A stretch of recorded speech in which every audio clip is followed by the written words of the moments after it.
Want to know how to customize your notifications or edit your notifications in Google Chat? So there are various ways you can just simply edit your notifications, which can be through your direct messages or your desktop notifications, etc.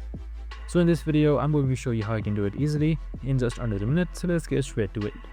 Now, first things first is simply open up your Google Chat application or the website itself. So I'm in the website for now, and on the top right side, you should be seeing settings right here. Again, just simply select that. Now here you should be seeing various settings popping up. On the top you should be seeing notifications, just simply like that. Now here you should be seeing all our chat notifications. You can just enable or disable it. Now with that you can also customize the notifications by selecting your notification sound, anything that you like, and your reaction notifications as well. Now your email notifications can be enabled or disabled. Now you can also add do not disturb schedules as you want. You can create new just like this right here, and as you scroll down, match do not disturb schedule to time zone. This can also be enabled or disabled as you want.